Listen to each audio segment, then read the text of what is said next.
Apple has a great track record so far when it comes to their series that begin with the letter S. There's Servant, Severance, Shining Girls, Schmigadoon, Slow Horses. Well, now there's Surface. It's a mystery series with the first 3 episodes dropping together. So should this be your next binge? After a woman has suffered a traumatic head injury and extreme memory loss, she embarks on a quest to put the pieces of her life back together with the help of her husband and friends. But as discoveries are made, she begins to question whether or not the truth she is told is in fact the truth that she has lived. So this is just a quick review for the first 3 episodes that initially drop. Now I will do a full series review soon, but I wanted to at least give you my impressions to let you know if it's even worth starting. This stars Gugu Mbatha-Raw, Oliver Jackson-Cohen, Stephan James, and Ari Graynor. Now Mbatha-Raw plays Sophie, our main character, who we learn right from the very beginning is recovering months after a suicide attempt. She's got a spotty memory and she's kind of suspicious of all of the people in her life. But also, to be fair, most of the people that she's around, including her husband and best friend, they come across as a bit sketchy. Now, I love that these episodes have an oppressive tone to them. Now, it's not so oppressive that we can't breathe or that they're wildly uncomfortable to watch, but we can feel for Sophie. Something seems off in just about every one of her interactions. There's so much doubt that's naturally placed on the characters due to mannerisms, body language, and even dialogue.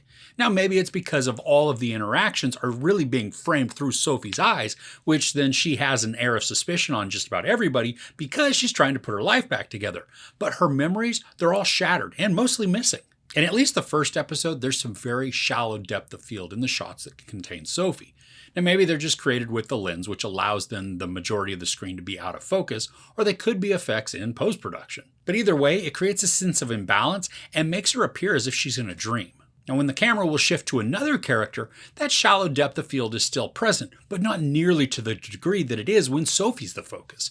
And this does go away as the episodes go along. So it is kind of cool that it helps to create this visual representation of Sophie's mind and her experience. As she gains confidence and begins to uncover things, her world comes more into focus until she, and then us as the audience, are seeing everything clearly. But that doesn't mean that we get answers. There is so much doubt that's building up. Motivations and mindsets of the other characters begin to unfold, but not fully. So what I assume to be happening right now could completely change as the narrative continues. Now, the series is very engaging, but it's a slow burn. Watching the first 3 episodes will kill a little over 2 hours. And at times, it feels like not a lot has been accomplished in that time span, but in reality, a lot has actually been put into play. Now for this, we don't get much, if any, background development on our characters. Everything unfolds for us as Sophie discovers it, or just through the natural course of events watching those characters interact. Now I like this approach within this story because just like with the blurry focus, this lack of background, it also helps to put us right in step with Sophie and then go along with her in her journey. But even without background, the characters are layered and complex. Now, some may come across as common, but I'd be surprised if that were really the case. Now, I think we're just scratching the surface, no pun intended, on a few of the players, and as the episodes go along, I think we're going to see more into their motivations, which then leads to some of them becoming very villainous. And the unraveling of the mystery doesn't just involve what happened to her in the suicide attempt. We get glimpses of her past that just pile on more intrigue. And I want to know about it even more when the characters dance around a subject. It just gives us the feeling that they may know more than they're letting on. Now, personally, as somebody from Northern California, I really enjoy seeing the setting of San Francisco. While it's not someplace that I personally want to live just because of that packed-in nature of things, it is a great place to visit, especially when that coastal fog rolls in. The show captures some of that, giving some scenes a cold and dour mood. Now, the lack of traffic on some of the streets is a bit unrealistic, but it's not bothersome or really a complaint. There's a great deal of tension within the show so far also. Characters constantly feel like they're going to be discovered doing something sneaky. Now, several times, it actually put me closer to the edge of my seat because I was absolutely certain that they were going to be caught, and I didn't know what kind of trouble that would bring about. So overall, the first 3 episodes of Surface are really engaging and intriguing. The mystery that's established feels like it could be basic and then just cut and dry, but as more elements of personalities are put on display, doubt begins to grow effectively to keep me guessing at what really happened with Sophie. The acting is wonderful, with Gugu Mbatha-Raw leading the way in creating a sympathetic character who's complex and flawed.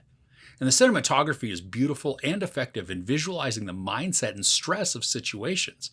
Now, I'm hooked so far on the series, I can't wait to watch more. There's sex, no nudity, a lot of profanity, and some violence.